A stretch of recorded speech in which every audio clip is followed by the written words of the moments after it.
pas encore commencé, mais là on voit déjà de très très belles bases au-dessus des reliefs du Pilat.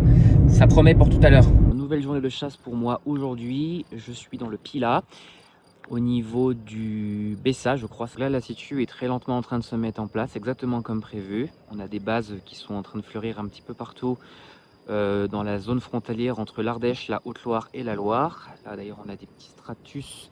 Je ne sais pas si c'est de l'aspiration, mais en tout cas ça se met bien en place, exactement à l'endroit où c'était prévu.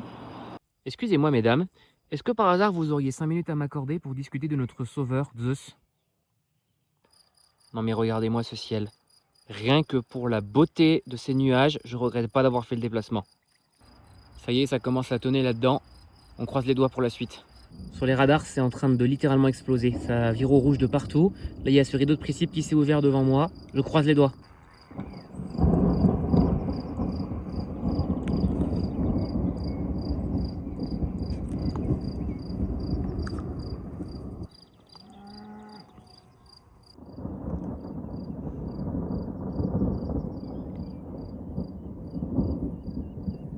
Il n'y a que de l'intra, mais alors ce ciel, mon Dieu, c'est magnifique.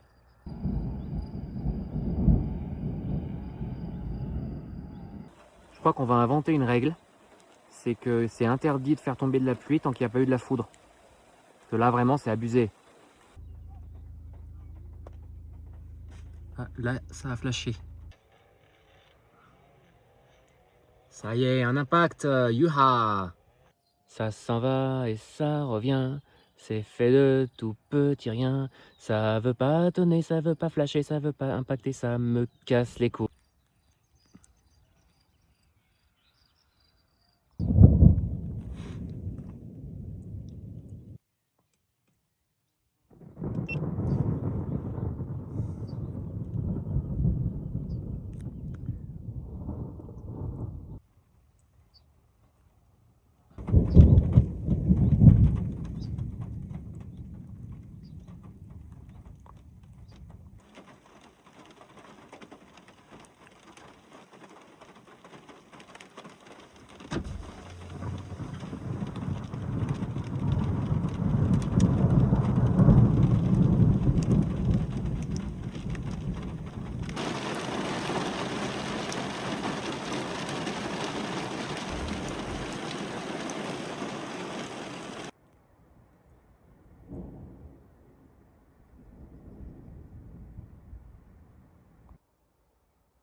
Je me suis repositionné sur Communet.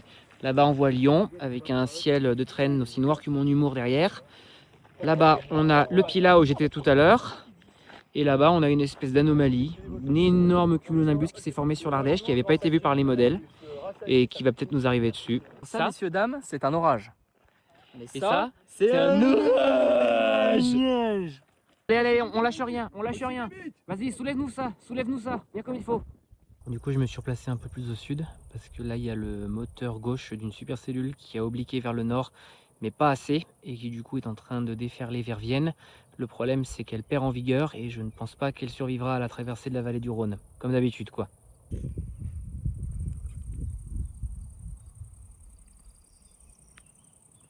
Depuis tout à l'heure, je croyais entendre le tonnerre, mais en fait, c'est juste des canons à grêle. Les gars, vous faites plus de bruit que le tonnerre avec vos engins et en plus ils servent à rien. Arrêtez! Je viens de trouver la définition du gâchis, c'est d'avoir ça devant soi et pas un seul impact de foudre qui sort. Donc, c'est rouge sur tous les radars. Il y a d'énormes rideaux de flotte là qui sont en train de submerger toute la région et qui vont m'avaler tout cru. Mais il n'y a pas un gramme d'électricité, pas un volt, pas un ampère d'électricité qui sort de ce truc. Ça me rend fou en fait. Bon, je suis repassé vite fait chez moi pour me reposer. Là, il y a une reprise de l'activité dans le même secteur que tout à l'heure. Pour l'instant, il n'y a que de la flotte. J'ai absolument zéro espoir qu'il se passe quelque chose d'intéressant d'ici la fin de l'épisode. Mais au moins, j'ai ça. C'est mieux que rien.